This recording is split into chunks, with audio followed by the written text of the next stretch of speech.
It's been about 3 years since I started your work. And I think a lot of the changes, just from doing the meditation since that came out, reading the material, watching the videos, has been changing me unconsciously.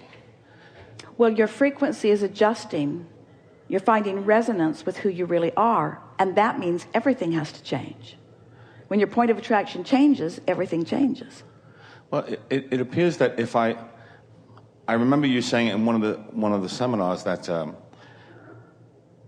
sometimes we're just being lazy. I mean, rather than I try to focus on the material more, and I try to incorporate it more in my daily activities, and then I lose it. I don't follow through. But then I find myself in situations now where I don't say anything to people anymore. I don't respond to people anymore. I used to respond, and usually it was always, people talking about somebody or something like that, or whatever the issues were. I don't respond anymore. It's like... I do think it's because you care about your vibrational integrity, you care about your disc, and so you're not willing to sacrifice your alignment for this conversation. You're not willing to sacrifice it to be appreciated or to be liked by them or to contribute. And do you also think it's because there's less momentum, so it's less compelling? So do you find it easier and easier not to jump on that bandwagon, so to speak? It's interesting. I can physically feel if I start to get pulled into a negative conversation or even start to think about participating in it, I can start to feel almost a sickness. That's a wonderful thing, because that means you are really acutely aware of your vibrational resonance or lack of resonance with who you are. That's guidance at its supreme form. That's wonderful. Yeah. It really is. But it's people say to me a lot, people who've known me for a long time, they say, you don't seem to talk very much anymore.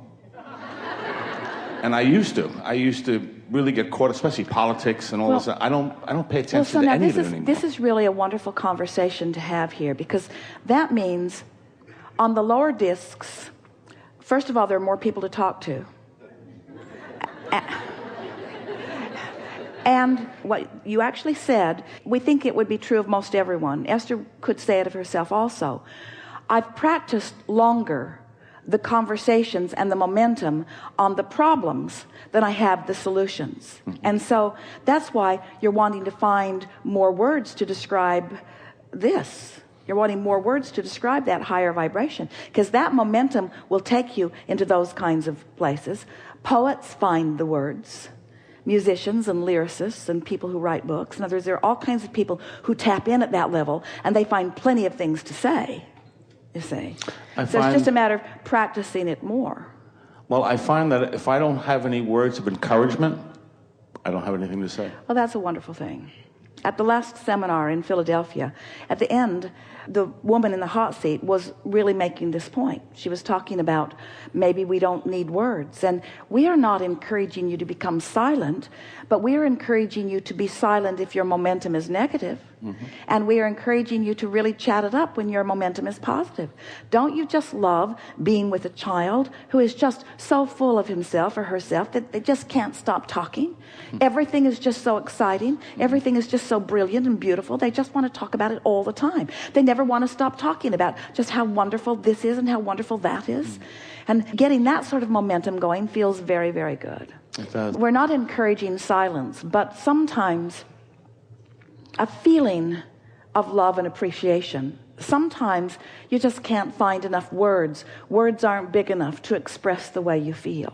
And you don't have to always find words. Sometimes you can exchange more in a meaningful glance or in a touch. Sometimes you are conveying yourself in many, many different ways. Choose the vibration and then follow the inspiration. I agree. Esther listens back to the recordings. She hears all of them. And as she listens back to the recordings, she is intrigued and amazed and pleased, but amazed at the speed with which Abraham uses her vocabulary. And so we're having no problem finding words that match the resonance of that high-flying vibration. In other words, it's a wonderful thing to talk about the well-being of your physical planet. It's a wonderful thing to acknowledge that you were source energy before you came into these physical bodies, and that you still are, and that that larger part of you is expanding as a result of everything that you're living here. The appreciation we feel for that you are, as you are sifting through and launching these rockets of desires, as we ride your rockets of desire and we see the intricacies with which you are expanding this time-space reality, the evolution of your species, the evolution of your planet, the evolution of your technology, the evolution of everything that you're about, the evolution of everything that you focus upon is what we are all reveling in all the time. We never tire of giving our attention to the newest expansion that you have just found. And as Esther listens back to these recordings, she's created a program for herself so that as she listens, she can mark the track and the CD and the city and the time, the exact time that something extraordinary happened. She writes, new, first time Abraham has ever said that. Group's response to it. In other words, she never tires of finding the new nugget, willing to stand here all day, fly all around the planet, meet with those like you, listen to the brilliance of that which you are, just for one new nugget that takes you into a new place of understanding. The revolutionizing of the message, the understanding that there is no end to the ways that we can continue to express appreciation for that which you are all about. And when you get on that wavelength, when you begin to feel the fullness of who you are, when you begin to choose that vibration first and then resonate in that vibration and feel the reverberation of it, and then find others that are joining you in that. Oh, the think tanks that you come to, the political advantages that you begin to discover, the medical breakthroughs that you find, the beauty in art and poetry and music that you begin to discover. In other words, you're just barely beginning to scratch the surface of this time-space reality. There is so much more for it to give to you, you see.